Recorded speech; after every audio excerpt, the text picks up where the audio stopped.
Hello friends, नमस्कार। मैं SKP triple S point में आपका स्वागत करता हूं।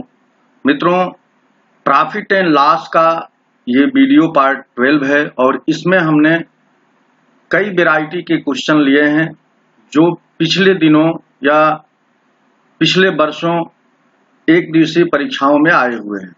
इन प्रश्नों को हम लोग इनका कंसेप्ट समझेंगे और इन्हें कम से कम समय में कैसे सॉल्व करेंगे इस वीडियो में सीखेंगे। कुल हमने 12 क्वेश्चन लिए हैं, इसलिए आप शुरू से अंत तक सारे क्वेश्चन देखिए और उनके ट्रिक्स और शॉर्टकट भी समझिए। बेसिक तरीका भी मैं आपको बताऊंगा कि इन क्वेश्चनों का जो मेन कॉन्सेप्ट है, जो मेन तर्क है, वो क्या है। तो आइए बिना देर किए वीडियो शुरू करते हैं। तो ये रहा आपके स्क्रीन पर पहला क्वेश्चन। यदि 3 खिलौनों को 4 खिलौनों के लागत मूल्य पर बेचा जाता है तो प्रतिशत लाभ ज्ञात करें। या ये कहिए कि if 3 toys are sold at the cost price of 4 toys of same kind the profit will be. देखिए, इस क्वेश्चन में बहुत साधारण सी बात ये कही गई है, बहुत सिंपल सी बात ये कही गई है कि 3 जो खिलौने हैं उनको 4 खिलौनों के लागत मूल्य पर बेचा जाता है। यानी 4 खिलौने जिस कास्ट प्राइस पर खरीद कर लाए गए हैं, 4 खिलौनों को जिस कास्ट प्राइस पर यानी लागत मूल्य पर खरीद कर लाया गया है, 4 खिलौने जिस लागत मूल्य पर खरीद कर लाया गया है उतने ही लागत में 3 खिलौने बेचा जा रहा है। हम ये कहें कि भाई 100 रुपये में 4 खिलौने खरीद कर लाए गए, 100 रुपये में 4 खिलौने खरीद कर लाए गए और 100 रुपये में 3 खिलौने ही बेचे गए, तो आप खुद देखेंगे कि यहाँ एक खिलौना आपके पास बच गया और यही आपका प्रॉफिट है, क्योंकि एक खिलौना का जो मूल्य मिलेगा आपको वो आपके प्रॉफिट के बराबर है। तो यहाँ पर रुपया निकालने की जरूरत नहीं है। यहाँ हमारे पास जो आइटम बच जाएगा वही हमारा प्रॉफिट है। जिससे आप 1 रुपया के 6 नींबू खरीद कर लाए और आप 1 रुपया में 4 ही नींबू बेचेंगे तो 2 नींबू आपके बच रहे हैं, यानी 4 नींबू बेच करके 2 नींबू आप लाभ कमा रहे हैं। यही चीज यहाँ पर है कि परसेंटेज प्रॉफिट कैसे निकालेंगे। तो प्रॉफिट तो 1 नींबू का हो गया, अब इसे ही परसेंटेज में निकालना है। तो क्या करेंगे भाई, 3 खिलौने बेच करके 3 खिलौने वो दे रहे हैं और 1 खिलौना प्रॉफिट में है उनका। 3 खिलौने बेचकर 1 खिलौना का लाभ ले रहे हैं। कुल वो कितने खिलौने उनके पास है? 4 खिलौने वो खरीद कर लाए, जिसमें से 3 खिलौना बेचकर 1 खिलौना प्रॉफिट में ले रहे हैं। तो इसी को परसेंटेज में बनाने के लिए 100 से गुणा कर देते हैं। यानी अगर वो 100 खिलौने ले आते तो कितना उनको खिलौना बचता, यानी कितना प्रॉफिट होती। तो 100/3 को हम लोग 33.1/3% कर देते हैं। तो 33 सही 1/3% का प्रॉफिट होगा। तो आइए नेक्स्ट क्वेश्चन देखते हैं कि इसको आप ऐसे भी समझ सकते हैं कि 3 खिलौनों का कास्ट प्राइस और सेलिंग प्राइस 4 खिलौनों के कास्ट प्राइस के बराबर है।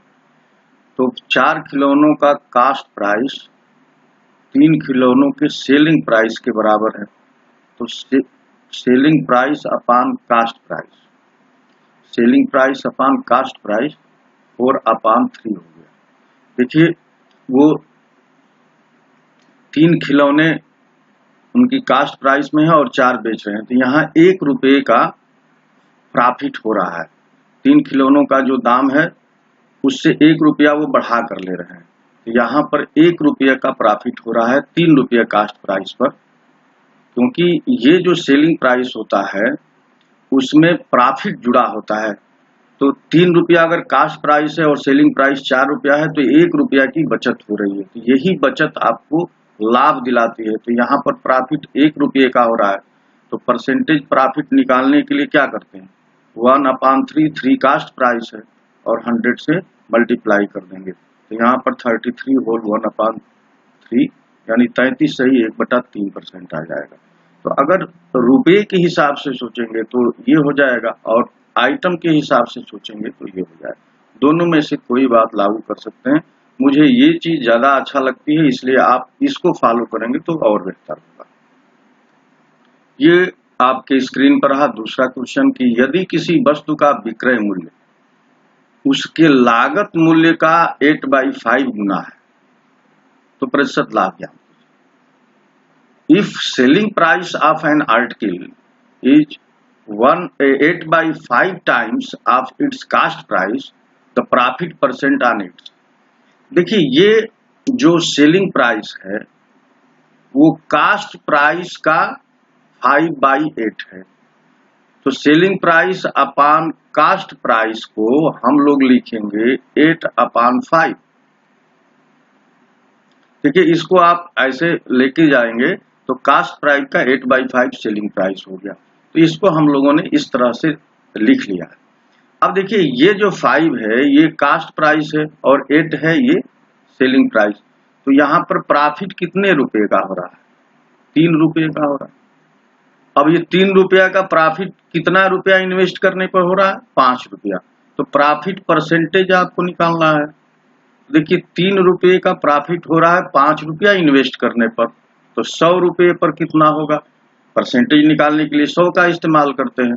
देखिए, 5 से ये 100 20 बार में कट जाएगा और ये 60%, तो यहाँ पर 60% इसका प्रॉफिट आ जाएगा यदि सेलिंग प्राइस जो है कास्ट प्राइस का 8/5 टाइम है। तो बिल्कुल सिंपल सा ये ट्रिक है और शॉर्टकट है, और इसका पीछे का जो कॉन्सेप्ट है वो बिल्कुल आप आसानी से समझ रहे हैं कि सेलिंग प्राइस और कास्ट प्राइस का जो रेशियो है वहीं से हमको ये क्लू मिलता है कि इस क्वेश्चन को कैसे सॉल्व किया जाए। आइए नेक्स्ट क्वेश्चन देखते हैं। देखिए, ये नेक्स्ट क्वेश्चन जो है एक अलग टाइप का क्वेश्चन है, और इस टाइप के क्वेश्चन मैं 2-3 इस वीडियो में लिया हूं, वो अलग अलग जगहों पर लिया हूं ताकि आप उनमें इस क्वेश्चन करने के बाद आप वहां अपना दिमाग लगा सकें और तुरंत कंसेप्ट को पकड़ सकें, समझ सकें। देखिए, इस तरह के क्वेश्चन में है कि यदि मैंने 10 रुपये में 11 वस्तुएं खरीदी, 10 रुपये में 11 वस्तुएं खरीदी तथा 11 रुपये में 10 वस्तुएं बेची। ध्यान दीजिए, ये 10 और ये 11, फिर से इसका उल्टा हो रहा है। 10 रुपये में 11 वस्तु, यहाँ 11 रुपये में 10 वस्तु बेच दिया। 10 रुपये में 11 वस्तु खरीद कर लाया और 11 रुपये में 10 वस्तु बेच दिया, तो लाभ कितना होगा ये यहां पर कैलकुलेट करना है। If I would have purchased 11 articles for 10 rupees and sold all the articles at the rate of 10 for 11 rupees, the profit percentage would have been। तो यहां पर देखिए, एक हम लोग समझने के लिए आसान सा तरीका निकाल लेंगे कि यहाँ नंबर ऑफ आइटम या मात्रा यहाँ लिख लेंगे या नंबर ऑफ आइटम्स, और इनका ये कितने कास्ट पड़े यानी ये कितने में खरीदे गए, यहाँ पर मूल्य लिख लेंगे। अब इसको खरीदा कितने में जा रहा है, यानी कितने में खरीदा गया, तो देखिए 11 वस्तुएं 10 रुपये में खरीदी गई। बेचा कैसे गया, तो देखिए 10 वस्तुएं 11 रुपये में बेची गई। अब आपको यहां क्या कर लेना है, जो सबसे इंपॉर्टेंट बात है कि ये जो मात्रा है या नंबर ऑफ आइटम है इसको इक्वल कर लेना है, इसको बराबर कर लेना है। तो बराबर करने के लिए क्या करेंगे, इसको इक्वल करने के लिए क्या करेंगे, इसमें अगर हम 10 का मल्टीप्लाई कर दें और इसमें 11 का कर दें, देखिए 110 हो जाएगा और यहां भी 110, और ये मल्टीप्लीकेशन इधर भी करना, तो ये हो जाएगा 100 और यहां पर करेंगे तो ये हो जाएगा 120। अब यहां से आपको एक तर्क लगाना है कि भाई 110 यानी 110 आइटम्स 100 रुपीज में परचेज किए गए। 110 आइटम 100 रुपीज में परचेज किए गए, और उतना ही आइटम 110 आइटम या 110 वस्तुएं 121 रुपये में बेची गई। 110 वस्तुएं 100 रुपये में खरीदी गई और 110 ही वस्तुएं 121 रुपये में बेची गई। तो आप खुद देख सकते हैं यहाँ पर जो प्रॉफिट है वो 21 रुपये का हो गया, और इसी प्रॉफिट को परसेंटेज में हम लोगों को निकाल लेना है। यहाँ पर 21 रुपये का प्रॉफिट हो गया, तो प्रॉफिट परसेंटेज कैसे निकालते हैं? देखिए 21/100 इंटू 100, ये 100 से 100 कैंसिल हो गया, तो 21% का प्रॉफिट जो है यहाँ पर हो गया। तो यहाँ इसका ऑप्शन होगा 21%। अब इसी को एक और तरीके से कर सकते हैं। जैसे आपने पहली स्थिति में जो खरीदा है उसको आपने लिख लिया 11 आइटम 10 रुपये में खरीदा, बेचा कितने में है भाई 10 आइटम 11 रुपये में। तो आपको क्या करना है कि इनको क्रॉस मल्टीप्लाई कर लीजिए, तो ये जो है आपकी कास्ट प्राइस आ जाएगी और ये आ जाएगी सेलिंग प्राइस। इनको क्रॉस मल्टीप्लाई कर लीजिए, तो यहाँ से देखिए ये कास्ट प्राइस आ गई, यानी खरीदने वाला आ गया 100 रुपये में खरीदी गई वो वस्तुएं और 121 में बेची गई। तो यहाँ प्रॉफिट आपको 21 का तुरंत पता चल जाएगा और प्रॉफिट परसेंटेज आप निकाल लेंगे 21/100 इंटू 100, और 100 कैंसिल होकर 21% आ जाएगा। तो एग्जाम में आप ऐसे कर सकते हैं, और यही बात आपको थोड़े समझाने के लिए बेसिक तरीका से मैंने ये बताया। तो आई होप कि ये दोनों मेथड, दोनों ट्रिक्स आपको बेहतर ढंग से समझ में आ गए होंगे। आइए नेक्स्ट क्वेश्चन देखिए। ऊपर वाले क्वेश्चन में जो पैसा और जो आइटम्स थे वो दोनों अलग अलग, माने एक दूसरे के अपोजिट हो रहे हैं। यहाँ पर एक नए टाइप का क्वेश्चन देखिए कि एक व्यक्ति ने कुछ पेंसिलें 5 पेंसिल 1 रुपये की दर से या प्रति रुपये की दर से खरीदी। 5 पेंसिल प्रति रुपये यानी 1 रुपये की दर से खरीदी, यानी 1 रुपये में 5 पेंसिल खरीदी, और उन्हें 3 पेंसिल प्रति रुपये की दर से बेच दिया। यहाँ पर देखिए बेचने और खरीदने का जो रुपया है वो सेम है। तो 1 रुपये में 5 पेंसिल खरीदी गई और 1 रुपये में 3 पेंसिल बेची गई, तो उसका प्रतिशत लाभ क्या है? तो इसको आप ऐसे भी लगा सकते हैं जैसे पिछले क्वेश्चन में हमने कहा कि ये मात्रा है और ये मूल्य है। तो उसने खरीदा है कितने में? उसमें 5 पेंसिल खरीदा 1 रुपये में और बेचा है 3 पेंसिल 1 रुपये में। यहां भी मात्रा बराबर कर लेंगे, तो मात्रा बराबर करने के लिए क्या करेंगे? इसमें 3 का गुणा तो ये 15 हो गया, इसमें 5 का गुणा तो ये 15 हो गया, इसमें 3 का गुणा किए हैं तो यहाँ भी 3 का गुणा करेंगे तो ये 3 रुपया, और यहाँ 5 का गुणा किए हैं तो ये 5 हो गया। अब खुद देखिए कि 15 पेंसिलें 3 रुपये में खरीदी गई और 15 पेंसिलें 5 रुपये में बेची गई, तो आपको यहाँ कितने रुपये का लाभ हुआ? 2 रुपये का लाभ। तो प्रॉफिट आ गया 2 रुपये का। तो परसेंटेज प्रॉफिट कैसे निकालते हैं भाई? 2 रुपया 3 रुपया लगाने पर आया है ना, 3 रुपया इसकी कास्ट प्राइस है, तो 2 रुपये का फायदा हुआ तो 100 पर। तो देखिए ये 200/3 आ जाता है, और इसी को हम लोग लिखते हैं 66 सही 2/3%। ये तो हम लोगों ने रुपये में बदल करके काम कर लिया। अब बिना रुपये में बदले, बिना रुपये का जिक्र किए ही हम लोग इस क्वेश्चन को ऐसे भी सॉल्व कर सकते। वो कैसे? देखिए 1 रुपया में 5 पेंसिल ला रहे हैं खरीद कर, और 1 रुपया में 3 ही पेंसिल बेच रहे हैं, तो यहाँ 2 पेंसिल जो है, ये पेंसिल 2 पेंसिल इनका बच जा रहा है, यही फायदा है इनका।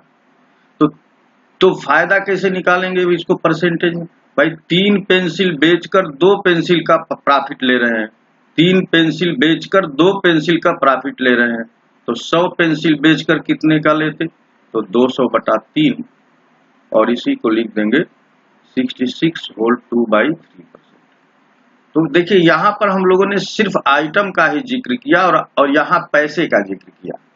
दोनों से ये क्वेश्चन हल हो सकता है। तो मैं प्रीफर करता हूँ कि आप ऐसे क्वेश्चन को जहाँ पर ये जो कास्ट प्राइस और सेलिंग प्राइस सेम हो और उनके नंबर ऑफ आइटम्स अलग अलग हों, तब आप इसका इस्तेमाल करिए, तो ये बेहतर और बहुत कम समय में रिजल्ट दे देगा। तो आई होप कि ये आपको समझ में आ गया होगा। आइए नेक्स्ट क्वेश्चन देखते हैं। क्वेश्चन नंबर 5 देखिए, बहुत ही अच्छा क्वेश्चन है और इसको बस थोड़ा सा आप समझ लेंगे तो कभी भी इस तरह के क्वेश्चन गलत नहीं होंगे। एक कपड़ा व्यापारी 33 मीटर कपड़ा बेचकर 11 मीटर कपड़े के विक्रय मूल्य के बराबर लाभ कमाता है, तो प्रतिशत लाभ ज्ञात कीजिए। A cloth merchant on selling 33 meter of cloth obtains a profit equal to the selling price of 11 meter of cloth. The profit is, इसमें ये कह रहा है कि भाई जो टोटल उसने 33 मीटर कपड़ा बेचा और उसमें जो भी वो जिस कास्ट सेलिंग प्राइस पर बेचा उसमें से 11 मीटर के बराबर या 11 मीटर के बराबर उसको प्रॉफिट मिला। इसका मतलब क्या है कि वो 22 मीटर कपड़ा बेच करके 11 मीटर का प्रॉफिट पाता है। अब देखिए दोनों का सम करेंगे तो 33 मीटर, तो 22 मीटर वो कपड़ा बेचकर 11 मीटर का प्रॉफिट पा रहा है। और यही चीज यहां पर आपको समझ कि ये प्रॉफिट अपान और ये कास्ट प्राइस। तो 11 मीटर 22 मीटर कपड़ा बेचने पर 11 मीटर प्रॉफिट हो रहा है, 22 मीटर कपड़ा बेचने पर 11 मीटर का प्रॉफिट हो रहा है। यही चीज अब परसेंटेज प्रॉफिट में आपको देख लेना। भाई 22 मीटर कपड़ा जब बेचता है तो 11 मीटर का लाभ हो जाता है।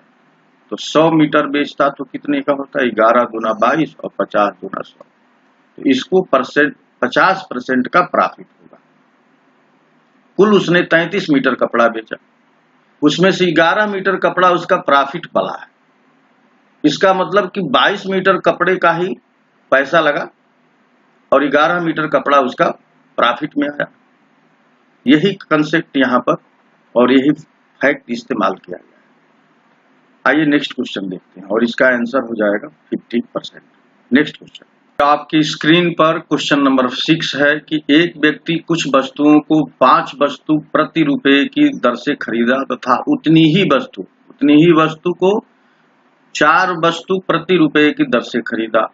उसने दोनों वस्तुओं को मिला दिया और उन्हें 2 रुपया में 90 वस्तु की दर से बेच दिया। इस सौदे में उसे 3 रुपये की हानि हुई, तो उसने कुल कितनी वस्तुएं खरीदी थी? वस्तुओं की संख्या पूछता। A person bought some articles at the rate of 5 per rupee and the same number at the rate of 4 items per rupee. He mixed both the types and sold at the rate of 9 for 2 rupees. In this business, he suffered a loss of 3 rupees. The total number of articles bought by him was. देखिए ऐसे question में आपको करना क्या है कि 5 और 4 का 5, 4 और 9 का आप एलसीएम ले लीजिए। तो 5, 4, 9 का जब आप एलसीएम लेंगे ये हो जाएगा 180 हो गया। अब यहां पर देखिए 180 आइटम्स या वस्तुएं 5 आइटम पर रुपीज की दर से खरीदी जा रही। तो इसमें 5 रुपीज का डिवाइड कर देंगे 5 से, तो ये 36 रुपीज आ गया। तो 180 यानी 180 वस्तुएं 5 रुपए प्रति रुपए की दर से खरीदेंगे तो 36 रुपया दाम हो गया। और इतनी ही वस्तु 4 वस्तु प्रति रुपए की दर से खरीदी जा रही है। तो इसमें आप 4 से भाग देंगे तो 45 रुपये आ गया। अब टोटल वस्तु देखिए 360 हो गई और टोटल रुपया क्या हो गया? 6, 5, 11, 4, 3, 7, यानी 81 रुपया में 81 रुपीज में 360 वस्तुएं खरीदी गई। अब इन वस्तुओं को 2 रुपये में 90 वस्तु की दर से बेचा जाएगा। तो एक वस्तु की कास्ट प्राइस सेलिंग प्राइस क्या आ जाएगी? तो देखिए 360 को 9 से डिवाइड करेंगे और 2 से गुणा कर देंगे। क्यों भाई?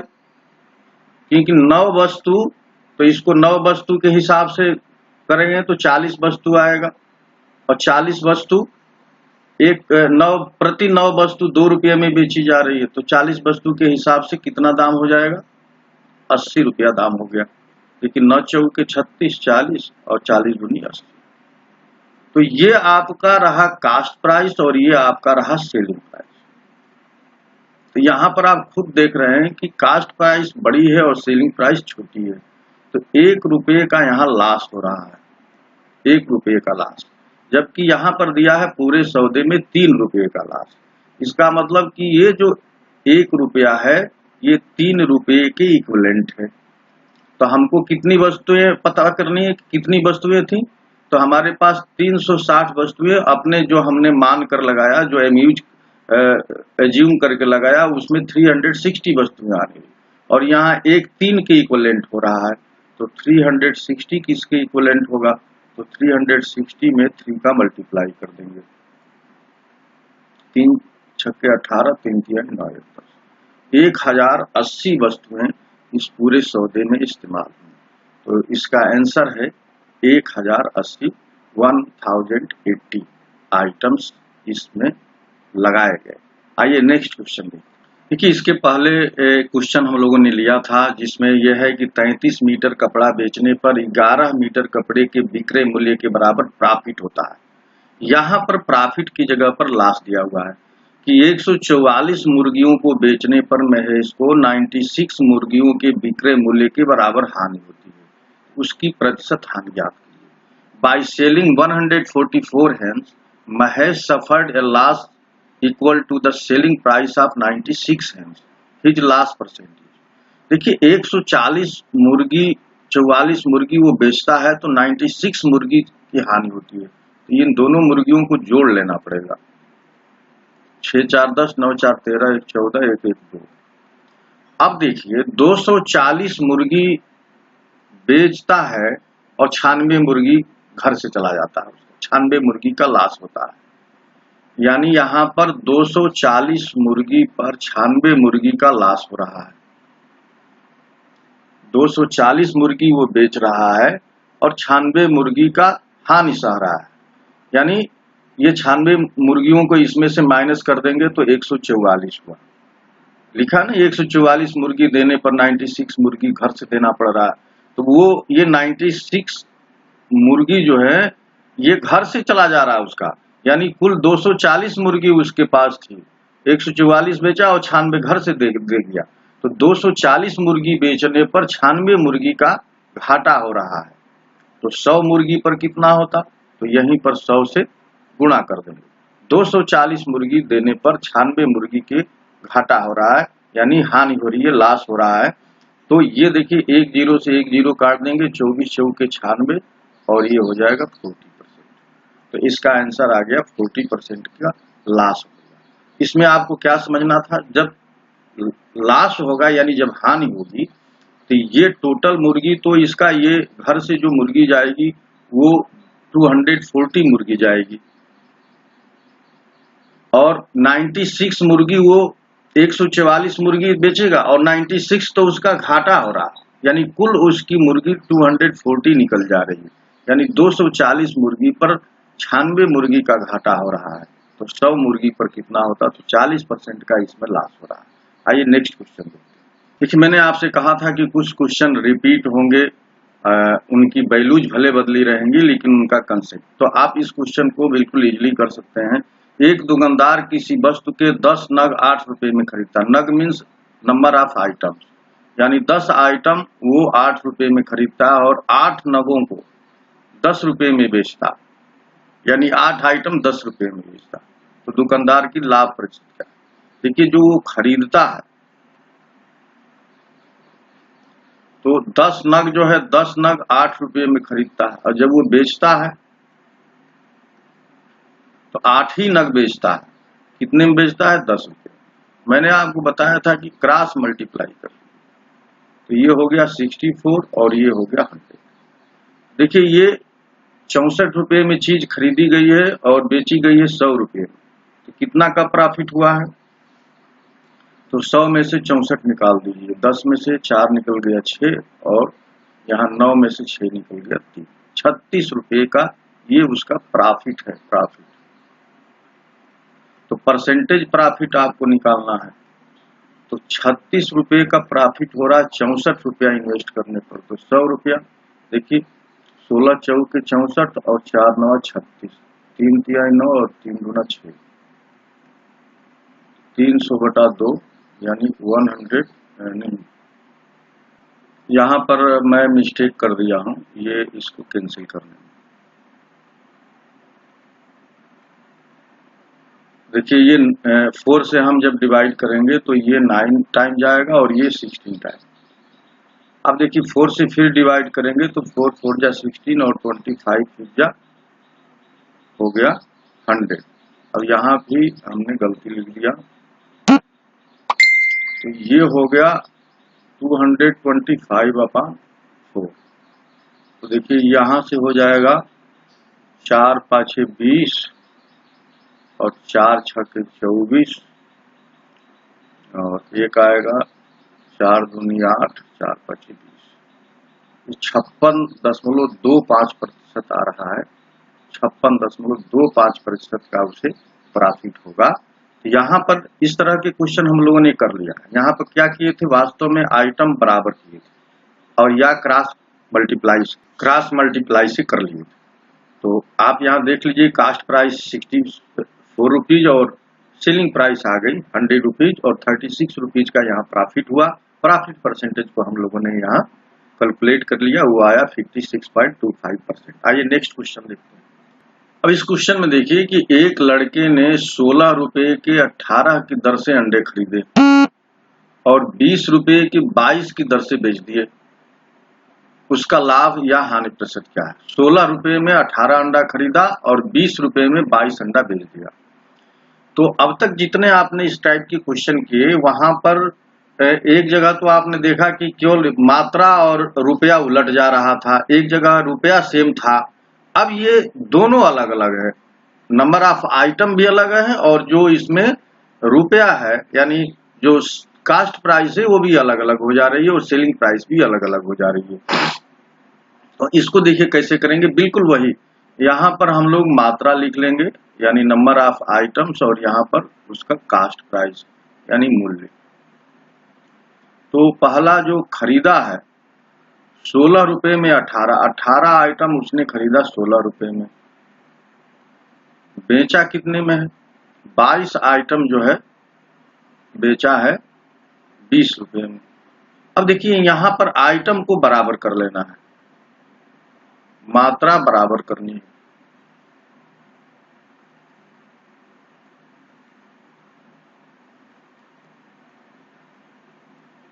मात्रा बराबर करने के लिए इसमें आपको 11 से गुणा करना पड़ेगा और इसमें आपको 9 से गुणा करना पड़ेगा। तो देखिए ये हो जाएगा 8 9 198 और ये भी हो जाएगा 198। अब ये 11 का गुणा यहां भी करना पड़ेगा, तो ये हो गया 176 और यहाँ 9 का गुणा करना पड़ेगा, ये हो गया 180। अब आपको इन्हीं दोनों से मतलब है, ये है कास्ट प्राइस, ये सेलिंग प्राइस। यहाँ पर आप खुद देख रहे हैं प्रॉफिट कितने का हो रहा है, 176 में चीज खरीदी गई, 180 में बेची गई, तो यहाँ पर 4 रुपए का आपको प्रॉफिट हो रहा है। ये प्रॉफिट 176 रुपए पर हो रहा है, तो प्रॉफिट परसेंटेज आपको कैसे निकलेगा भाई? 4 रुपीज का प्रॉफिट हो रहा है 176 रुपये लगाने पर, तो 100 का, तो ये देखिए ये 4 से कट जाएगा, 4 चौके 16 और 4 चौके 16, फिर ये 4 से कट जाएगा 11 और ये 25, तो ये 25/11 हो गया।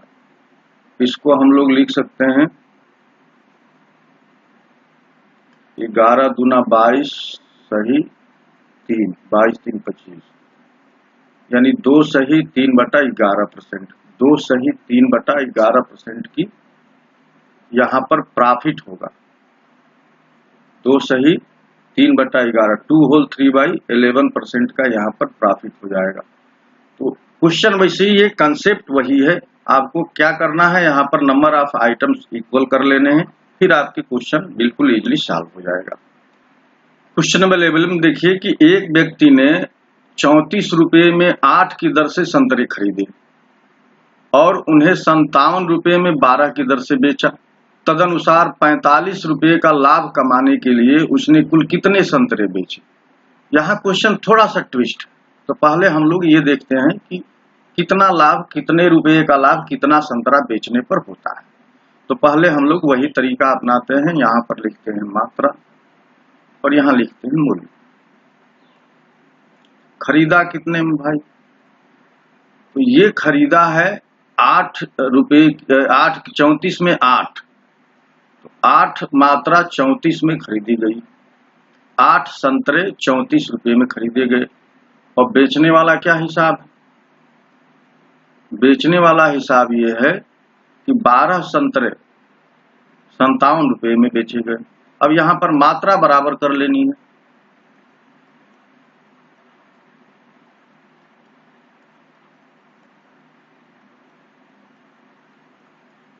मात्रा को बराबर करना है। देखिए ये 8 है, ये 12, इसको बराबर करने के लिए क्या करें, इसमें अगर हम 3 का गुणा कर देंगे तो ये 24 हो जाएगा, और इसमें अगर हम 2 का गुणा कर देंगे तब 24 हो जाएगा। तो 3 का गुणा इधर भी करना पड़ेगा, तो 3 चौके 12 और 3 तिहाई 9 1 10, और 2 का गुणा यहाँ भी करना पड़ेगा, तो 2 7 14 और 2 5 10 1 11। तो आप देख रहे हैं कि यहाँ पर 24 वस्तुएं 102 रुपये में खरीदी गई और 24 वस्तुएं 114 में बेची गई। कितने रुपए का लाभ हुआ, देखिए 12 रुपये का यहाँ पर प्रॉफिट हो रहा है। अब देखिए जो मेन क्वेश्चन आ गया, भाई 12 रुपये का प्रॉफिट हो रहा है 24 वस्तुएं बेचने पर। 12 रुपये का प्रॉफिट हो रहा है कितने वस्तुएं बेचने पर, 24 वस्तुएं बेचने पर। तो 45 रुपये का प्रॉफिट लेना है, तो 45 रुपये का प्रॉफिट लेने के लिए 45 गुणे 24 बटा में 12, 12 दूना 24, 45 दूना 90। तो 90 वस्तु 45 रुपये में 90 संतरे बेचेंगे तो 45 रुपये का लाभ होगा। ये इसका आंसर आ गया, 90 संतरे। 90 संतरे बेचेंगे तो आपको 45 रुपये का लाभ हो गया, क्योंकि हम लोगों को क्वेश्चन में आ गया कि 12 रुपये का लाभ 24 वस्तु बेचकर मिल रहा है, तो 45 रुपये का लाभ 90 वस्तु बेचकर मिलेगा। आइए नेक्स्ट और लास्ट क्वेश्चन हम लोग करते हैं। देखिए लास्ट क्वेश्चन और 12 है और ये बड़ा इंटरेस्टिंग है। 3 रुपये में 7 संतरे की दर से संतरे खरीदे जाते हैं। प्रति सैकड़ा संतरे किस दर पर बेचे जाएं कि 33% का प्रॉफिट। तो बात हम लोग वैसी ही करेंगे, मात्रा यहां लिख लेंगे, मूल्य लिख। ये देखिए मूल्य मात्रा जो मैं लिख रहा हूं वो आपको केवल समझाने के लिए, आप एग्जाम में मात्रा मूल्य नहीं लिखेंगे, ये अपने मन में समझेंगे और वो आप डायरेक्ट केवल वैल्यूज और डाटा लिखेंगे। तो यहाँ पर जो खरीदा जा रहा है वो 7 संतरे 3 रुपये में खरीदे जा रहे हैं, और जो बेचा जाएगा तो कह रहा है कि प्रति सैकड़ा किस दर से बेचे जाए, यानी 100 संतरा आपको बेचना है। किस दर से ये नहीं मालूम, किस दर से ये मूल्य नहीं मालूम है, यही तो हम लोगों को निकालना है, इसी को तो निकालना है। अब देखिए यहाँ पर आपको क्या करना, मैंने कहा मात्रा बराबर करनी है, तो यहाँ आपको किससे गुणा करना पड़ेगा, 100 से, और यहाँ आपको किससे गुणा करना पड़ेगा, 7 से। तो यहाँ भी 700 हो जाएगा और यहाँ भी 700। अब ये नंबर ऑफ आइटम्स बराबर। अब 100 का गुणा यहाँ भी करना, तो ये हो गया 300। 300 ये क्या आ गया, 300 ये कास्ट प्राइस। यहां पर क्या आएगा, सेलिंग प्राइस। वो सेलिंग प्राइस जो भी यहाँ सेलिंग प्राइस, जो भी यहाँ पर मूल्य आएगा उसमें 7 का गुणा करने पर आएगा। यहाँ पर जो भी मूल्य आएगा, जैसे हमने यहाँ पर 100 का गुणा किया है तो यहाँ पर कितने का गुणा करने पर आएगा, 7 का गुणा करने पर आएगा। लेकिन ये क्या है ये नहीं पता है, और ये है कास्ट प्राइस। अब इस कास्ट प्राइस पर 33% का प्रॉफिट लिया गया है, तो 300 का 33%, देखिए 300 का 33% प्रॉफिट है तो 133 हो जाएगा बटा 100। ये 2 जीरो कट गए, ये हो गया 3 तिहाई 9, 3 तिहाई 9, 3 एकम 3, 399 रुपया सेलिंग प्राइस है। यानी 300 की वस्तु 399 रुपए में बेची जाएगी, यानी 99 रुपए का प्रॉफिट ही इसको मिला है। अब परसेंटेज में निकालने पर वो 33% आया है, लेकिन यहां पर कौन सा बात आएगी ये नहीं मालूम है। तो यहां पर क्या आएगा आप देखिए, 7 का गुणा करने पर ये 399 आया है। तो 399 में जब हम 7 का भाग दे देंगे तो पता चल जाएगा कि यहाँ पर कौन सी संख्या है। तो 7 5 35 और 7 7 49, यानी यहाँ पर जो संख्या है वो है 57। तो 57 में 7 का मल्टीप्लाई करेंगे तो 399 आ जाएगा। यानी आपको कितने रुपए में 100 आइटम बेचने होंगे, यहाँ पर ये 700 आइटम बेचने होंगे, तो 700 आइटम 97 रुपए में बेचने होंगे। तो 100 आइटम तो ये पता चल गया, क्योंकि 100 आइटम पर हम लोगों ने बात कर लिया। तो इसका आंसर कितना आ गया, 57 रुपीज आ गया। आप यहाँ एक्स मानकर भी लगा सकते थे और ये टेक्निक यूज करके भी लगा सकते हैं। देखिए ये 399 रुपीज आया है 7 का गुणा करने के बाद, तो 7 से भाग दे दीजिए तो पता चलेगा कि यहाँ पर जो संख्या है वो कौन सी है। तो यहाँ पर संख्या जो रही होगी वो 57 रही होगी। तो मित्रों ये वीडियो और ये ट्रिक शॉर्टकट आपको कैसा लगा, कंसेप्ट कैसा लगा, जरूर अपना कमेंट करके बताइएगा। वीडियो देखने के लिए आपको बहुत बहुत धन्यवाद। नमस्कार।